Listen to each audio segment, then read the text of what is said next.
ये कहानी एक ऐसे विनाशकारी समय की है जब दुनिया भर के वैज्ञानिक अपनी रिसर्च के आधार पर सरकारों को चेतावनी दे रहे थे कि आने वाले 3 दिन के अंदर हमारी पृथ्वी पूरी तरह से तबाह होने वाली है। अजीब बात यह थी कि ना तो किसी सरकार ने और न ही किसी आदमी ने उस चेतावनी को सीरियस लिया। लेकिन जब 3 दिन बाद तबाही की शुरुआत हुई तब तक बहुत देर हो चुकी थी। कहानी की शुरुआत साल 2009 से होती है, जहां भारत की एक तांबे की खान में जो जमीन के लगभग 3000 मीटर नीचे थी, वैज्ञानिक ब्रह्मांड से आने वाले कणों का अध्ययन कर रहे थे। खान इतनी गहराई में होने के कारण वहां ज्यादातर किरणें नहीं जाती थीं, लेकिन न्यूट्रिनो नाम के कण इतनी गहराई में भी चले जाते थे। इसलिए वहां उसी जगह न्यूट्रिनो ऑब्जर्वेशन सेंटर बनाया गया था। तभी एक अमेरिकी भूवैज्ञानिक को तुरंत भारत बुलाया गया। उसके भारतीय दोस्त ने बताया कि पिछले हफ्ते इतिहास का सबसे बड़ा सोलर फ्लेयर फूटा है। सूरज से भारी मात्रा में प्लाज्मा निकला, जिससे पृथ्वी पर न्यूट्रिनो की मात्रा अचानक बढ़ गई और उनमें बदलाव आ गया। इसका असर पृथ्वी के अंदर तक पहुंचा और पृथ्वी के कोर का तापमान लगातार बढ़ने लगा। सीधी भाषा में समझो तो जैसे सूरज ने छींक मारी और वायरस फैल गया, और वो वायरस पृथ्वी को बीमार कर रहा है। अब पृथ्वी एक भयानक बीमारी की तरफ बढ़ रही थी। भूवैज्ञानिक तुरंत अमेरिका लौटा और व्हाइट हाउस के चीफ को सारी रिपोर्ट दिखाई। चीफ ने 1 सेकंड भी बर्बाद नहीं किया और उसे सीधे राष्ट्रपति के पास ले गया। कुछ महीनों बाद कोलंबिया में हुए G8 समिट में अमेरिकी राष्ट्रपति ने यह खुलासा किया कि दुनिया पर बहुत बड़ी आपदा आने वाली है। विशेषज्ञों के मुताबिक जल्द ही एक महाप्रलय आएगा और पूरी धरती पानी में डूब जाएगी। इससे बचने के लिए 8 देशों ने मिलकर आर्क प्लान बनाया। सबसे बेहतरीन इंजीनियरिंग क्षमता होने के कारण चीन को विशाल जहाज बनाने की जिम्मेदारी दी गई। अमेरिका और बाकी देश पैसे और संसाधन जुटाने में लग गए। और पैसा कैसे जुटाया गया? बहुत आसान। एक टिकट की कीमत 1 अरब यूरो। जिसे खरीदना है खरीदो। लेकिन आम लोगों को इस प्लान के बारे में कुछ भी पता नहीं था। उनके लिए दुनिया वैसी ही थी जैसी हमेशा से थी। जैसे जैक्सन के लिए, उसके लिए जिंदगी अब भी वही थी। देर तक सोना, आराम से उठना। फर्क बस इतना था कि उस दिन वो सच में देर से उठा था। जैक्सन एक लेखक था जिसने अपनी जिंदगी में सिर्फ 400 किताबें बेची थी। उसकी पत्नी उससे तलाक ले चुकी थी। उस दिन वह जल्दी जल्दी अपनी एक्स वाइफ के घर पहुंचा क्योंकि उसे बच्चों को कैंपिंग पर ले जाना था। बच्चे उसका इंतजार कर रहे थे। हंसी मजाक के बीच वह बच्चों को लेकर निकल पड़ा और पहुंचा येलोस्टोन नेशनल पार्क, जो अमेरिका के वायोमिंग राज्य में स्थित है और दुनिया के सबसे बड़े ज्वालामुखी क्रेटरों में से एक है। यह ज्वालामुखी 70,000 साल से नहीं फटा था। लेकिन वहां पहुंचकर जैक्सन ने देखा कि ऊपर से हेलीकॉप्टर उड़ रहे हैं। उसने ज्यादा ध्यान नहीं दिया। जब वह बच्चों को पुराने झील वाले इलाके में ले गया तो पाया कि झील पूरी तरह सूख चुकी है और जो थोड़ा बहुत पानी बचा है वो उबल रहा है। ऐसा लग रहा था जैसे येलोस्टोन का सुपर वोल्केनो जाग रहा हो। अचानक अमेरिकी सेना के जवान वहां पहुंचे। पता चला पूरा पार्क सेना ने सील कर रखा है। उन्हें बिना कुछ समझाए एक अस्थायी कैंप में ले जाया गया, जहां दुनिया के टॉप वैज्ञानिक मौजूद थे। वही डॉक्टर भी वहां था जिसने पहले रिपोर्ट दी थी। हैरानी की बात यह थी कि डॉक्टर जैक्सन को पहचानता था। वह उसकी किताबों का फैन था। उसकी मदद से सेना ने उन्हें छोड़ दिया। लेकिन जैसे ही जैक्सन वहां से गया, वैज्ञानिकों ने नए डेटा का विश्लेषण किया और एक डरावना निष्कर्ष निकाला। पृथ्वी के कोर का तापमान तेजी से बढ़ रहा है। दुनिया का अंत अब 21 दिसंबर 2012 को ही होगा। ठीक वैसा ही जैसा माया भविष्यवाणी में कहा गया था। और अब सिर्फ 3 दिन बचे थे। तुरंत आर्क प्लान शुरू कर दिया गया। वापसी में जैक्सन की मुलाकात एक अजीब आदमी से हुई जो रेडियो होस्ट था और दुनिया के अंत की बातें करता था। उसने सेना की गतिविधियों से कुछ राज जान ली थे। उसने जैक्सन को बताया कि दुनिया खत्म होने वाली है और विशाल जहाज बनाए गए हैं। पहले तो जैक्सन ने उसे पागल समझा, लेकिन जब वह एयरपोर्ट पहुंचा और टिकट और बड़ा जहाज जैसी बातें सुनी तो उसका दिमाग घूम गया। तभी जमीन में दरार पड़ी। हाल के भूकंप याद आए। शायद वो पागल सच कह रहा था। जैक्सन ने अपनी सारी बचत लगाकर एक छोटे विमान को किराए पर लिया और तेजी से अपनी एक्स वाइफ के घर पहुंचा। उधर घर में सब लोग आराम से खाना खा रहे थे और न्यूज पर चर्चा कर रहे थे। तभी जैक्सन पहुंचा और चिल्लाकर सबको गाड़ी में बैठाया। अगले ही पल घर धराशायी हो गया। जमीन समुद्र की लहरों की तरह उठने लगी। पूरी धरती फट रही थी। आगे सड़क पर 2 बुजुर्ग महिलाएं धीरे धीरे गाड़ी चला रही थीं। जैक्सन बुरी तरह घबरा गया और गाड़ी को साइड से निकालकर आगे बढ़ा। हाईवे टूट रहा था। एक तेल टैंकर गिरकर पेट्रोल पंप से टकरा गया और विस्फोट हो गया। जमीन धंस रही थी। किसी तरह वह टूटती सड़कों के बीच से निकल गया। आगे एक कांच की इमारत रास्ता रोक रही थी। उसने एक्सेलरेटर दबाया और इमारत के अंदर से गाड़ी निकाल दी। किसी तरह वे एयरपोर्ट पहुंचे, लेकिन पायलट मर चुका था। किस्मत से एक्स वाइफ का नया पति थोड़ा बहुत विमान उड़ाना जानता था। रनवे टूटने से पहले विमान उड़ गया। नीचे जमीन फट रही थी। शहर समुद्र में फिसल रहे थे। चीखें, ढहती इमारतें, टूटती रेलगाड़ियां, सब कुछ प्रलय का संगीत लग रहा था। जब विमान सुरक्षित ऊंचाई पर पहुंचा, उन्होंने पीछे मुड़कर देखा। पूरा महाद्वीप झुककर समुद्र में डूब रहा था। जैक्सन ने सबको सच बताया और तय किया कि वे उस रेडियो वाले आदमी के पास जाएंगे क्योंकि उसे आर्क की सही लोकेशन पता होगी। वे लोग रॉयल नेशनल पार्क पहुंचे। जैक्सन ने अपने एक्स वाइफ के नए पति को कहा कि वह विमान में ईंधन भरवाए और खुद अपनी छोटी बेटी को लेकर उस पागल रेडियो वाले आदमी को ढूंढने निकल पड़ा। जब वे उसके कैंप पर पहुंचे तो वह वहां नहीं था। जैक्सन उसकी मोटर होम लेकर उसे ढूंढने निकल पड़ा और आखिरकार उसे पहाड़ की चोटी पर पाया। वह रेडियो होस्ट अपने उपकरणों के साथ लाइव प्रसारण कर रहा था। जैक्सन ने घबराकर आर्क की लोकेशन पूछी। तब पता चला कि नक्शा उसकी गाड़ी में रखा है। इसी बीच दूर जमीन में हलचल शुरू हो गई। 70,000 साल से सोया हुआ सुपर ज्वालामुखी अब फटने वाला था। जैक्सन ने बेटी को लेकर भागना शुरू किया, लेकिन वह रेडियो वाला वहीं रुक गया। वह इस ऐतिहासिक पल को लाइव दिखाना चाहता था और फिर भयानक धमाके के साथ ज्वालामुखी फट पड़ा। उसका विस्फोट परमाणु बम जैसा था। कई किलोमीटर दूर तक झटका महसूस हुआ। वह रेडियो होस्ट अपने जीवन का आखिरी प्रसारण कर रहा था। आखिर में एक विशाल चट्टान गिरकर उसे कुचल देती है। उधर जैक्सन अपनी बेटी के साथ आग और लावा की बारिश में जान बचाकर भाग रहा था। एक लावे का टुकड़ा गाड़ी के पिछले हिस्से को छू गया और पूरा पिछला हिस्सा पिघल गया।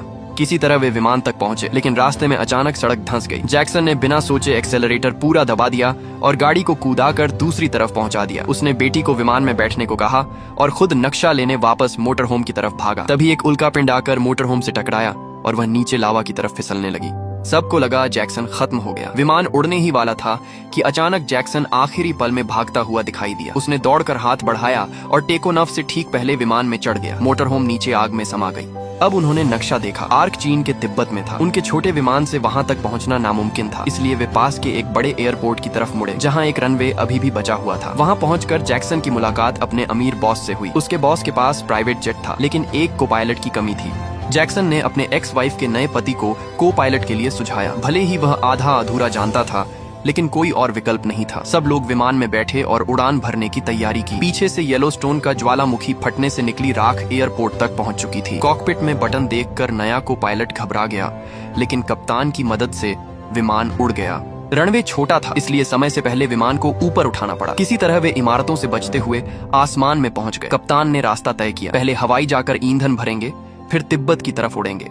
लेकिन जब वे हवाई पहुंचे तो वहां सब कुछ आग में जल रहा था। लावा सड़कों पर बह रहा था। जो जगह कभी पर्यटन का स्वर्ग थी, वह नरक बन चुकी थी। ईंधन भरने का सवाल ही नहीं था। मजबूरी में कप्तान ने फैसला किया कि जितना ईंधन बचा है उसी में तिब्बत तक उड़ेंगे। किस्मत से प्लेट टेक्टोनिक बदलाव के कारण महाद्वीप खिसक चुके थे और दूरी कम हो गई थी। वे सच में तिब्बत पहुंच गए, लेकिन तभी दोनों इंजन फेल होने लगे। कप्तान ने सामने दिख रही बर्फीली घाटी में इमरजेंसी लैंडिंग का फैसला किया। उसने सबको कहा कि वे पीछे कार्गो होल्ड में जाकर एक कार में बैठ जाएं और दरवाजा खुलते ही बाहर निकल जाएं। वह खुद विमान को कंट्रोल करता रहा। जैसे ही दरवाजा खुला, वे कार सहित नीचे बर्फ पर फिसलते हुए निकल गए। कप्तान ने आखिरी दम तक विमान को कंट्रोल किया और उसे खाई से पहले रोक दिया, लेकिन अगले ही पल विमान फट गया। उसने अपनी जान देकर बाकी सबको बचा लिया। कुछ देर बाद उन्होंने देखा कि हेलीकॉप्टर जानवरों को आर्क की तरफ ले जा रहे हैं। एक हेलीकॉप्टर ने उन्हें देख लिया। सैनिक उतरे और पूछा, किसके पास टिकट है? बॉस ने अपने और अपने 2 बेटों के टिकट दिखाए। अपनी गर्लफ्रेंड के लिए उसने माफी मांगी। टिकट बहुत महंगा था। जैक्सन और उसका परिवार बेबस खड़े रहे, जबकि बॉस हेलीकॉप्टर में बैठकर चला गया। उधर वैज्ञानिक और दुनिया के नेता पहले ही तिब्बत पहुंच चुके थे। आर्क हिमालय की पहाड़ियों में बनाई गई थी। 9 में से 6 आर्क ही बन पाई थी, लेकिन चीन की तेज निर्माण क्षमता देखकर सब हैरान थे। इधर जैक्सन और बाकी लोग पहाड़ों में पैदल चल रहे थे। तभी उन्हें एक ट्रक दिखा। उसे एक युवा भिक्षु चला रहा था। साथ में उसकी माँ थी। भाषा अलग थी, लेकिन उसने उन्हें लिफ्ट दे दी। और हैरानी की बात, वे भी आर्क की तरफ जा रहे थे। उस भिक्षु का भाई आर्क में काम करता था और उसे एक गुप्त रास्ता पता था जिससे अंदर जाया जा सकता था, लेकिन उसका भाई किसी को साथ ले जाने के खिलाफ था। वह सिर्फ खुद को बचाना चाहता था। जैक्सन की एक्स वाइफ ने रोकर कम से कम बच्चों को ले जाने की विनती की, लेकिन वह नहीं माना। आखिर में भिक्षु की माँ ने कहा, एक माँ होने के नाते वह दूसरी माँ का दर्द समझती है। उसने सबको साथ ले जाने का फैसला किया। उधर आर्क के अंदर खबर आई कि सुनामी तय समय से पहले आ रही है। सिर्फ 28 मिनट 10 सेकंड बचे थे। नेताओं ने फैसला किया, जो नीचे बचे हैं उन्हें छोड़कर दरवाजे बंद कर दो। नीचे प्लेटफॉर्म पर बॉस को शक हुआ। उसने गुस्से में टिकट चेक करने वाले को गिराया और बाकी लोगों के साथ दौड़ पड़ा, लेकिन दरवाजे बंद हो चुके थे। भगदड़ मच गई। कई लोग खाई में गिर गए। बॉस किसी तरह अपने बेटों के साथ एक प्लेटफॉर्म पर बच गया। उधर जैक्सन और बाकी लोग गुप्त रास्ते से आर्क नंबर 4 में घुसने की कोशिश कर रहे थे। वे वेंटिलेशन शाफ्ट से अंदर जा रहे थे। उसी वक्त नीचे खड़ा बॉस उन्हें देख लेता है। आर्क के कंट्रोल रूम में वैज्ञानिक ये सब देख रहे थे। डॉक्टर का दिल पिघल गया। उसने नेताओं से कहा, अगर हम इस वक्त दूसरों के लिए नहीं खड़े हुए तो इंसानियत खत्म हो जाएगी। आखिरकार दरवाजे दोबारा खोलने का आदेश दिया गया, लेकिन यही फैसला जैक्सन के परिवार के लिए खतरा बन गया। वे उसी हाइड्रोलिक गेट के अंदर थे। जैसे ही सिस्टम चालू हुआ, भारी मशीनरी गिरने लगी। एक्स वाइफ का पति और भिक्षु का भाई गियर में फंस गए। एक्स वाइफ का पति वहीं कुचल गया। भिक्षु का भाई अपनी एक टांग गंवा कर बचा। तभी गिरा हुआ ड्रिल मशीन गियर में फंस गया और मशीन रुक गई। दोनों की जान बच गई। दरवाजे खुलते ही लोग खुशी से अंदर दौड़े। बॉस प्लेटफॉर्म पर फंस गया। जब दरवाजा दोबारा बंद होने लगा तो उसने अपने दोनों बेटों को ऊपर धकेल दिया, लेकिन खुद खाई में गिर गया। वह अच्छा इंसान नहीं था, लेकिन एक अच्छा पिता जरूर था। अब सिर्फ 4 मिनट बचे थे। दूर एक बूढ़ा भिक्षु पहाड़ पर बैठा ध्यान कर रहा था। उसने विशाल लहरों को हिमालय पार करते देखा। वह उठा, मंदिर की घंटी बजाई जैसे दुनिया के अंत की अंतिम आवाज, और अगले ही पल वह भी पानी में समा गया।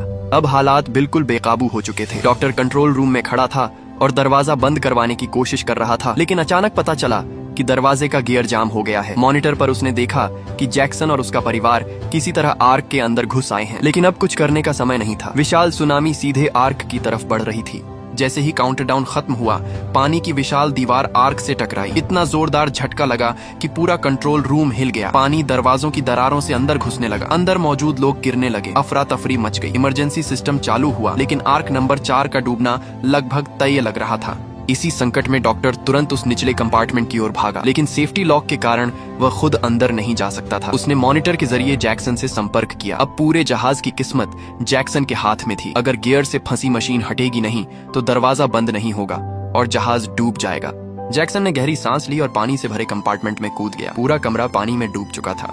उसे एक ही सांस में उस फंसी हुई ड्रिल मशीन को निकालना था। कंट्रोल रूम में बैठे सब लोग सांस रोके देख रहे थे। जैक्सन ने पूरी ताकत लगा दी, लेकिन मशीन टस से मस नहीं हुई। तभी अचानक उसका बेटा भी पानी में कूद पड़ा। उसने ध्यान से देखा कि असली समस्या मशीन नहीं बल्कि उसकी केबल थी जो गियर के अंदर फंसी हुई थी। जैसे ही जैक्सन ने केबल खींचकर अलग की, मशीन आसानी से निकल गई। गियर घूमने लगा। दरवाजा बंद हो गया। तुरंत कंट्रोल रूम ने इंजन फुल पावर पर चालू कर दिया। जहाज के प्रोपेलर पूरी ताकत से घूमने लगे। आर्क ने काला धुआं छोड़ा और पूरी ताकत से आगे बढ़ी। सामने हिमालय की ऊंची चट्टानें थीं। कुछ सेकंड के लिए लगा कि जहाज टकरा जाएगा, लेकिन आखिरकार उसकी रफ्तार कम हुई और वह सुरक्षित रुक गया। जैक्सन पानी से बाहर निकला तो कंट्रोल रूम में खुशी की लहर दौड़ गई। किसी एक इंसान ने नहीं बल्कि पूरी मानवता ने मिलकर इस आपदा को हराया था। यह किसी एक हीरो की कहानी नहीं थी, यह इंसानियत की जीत थी।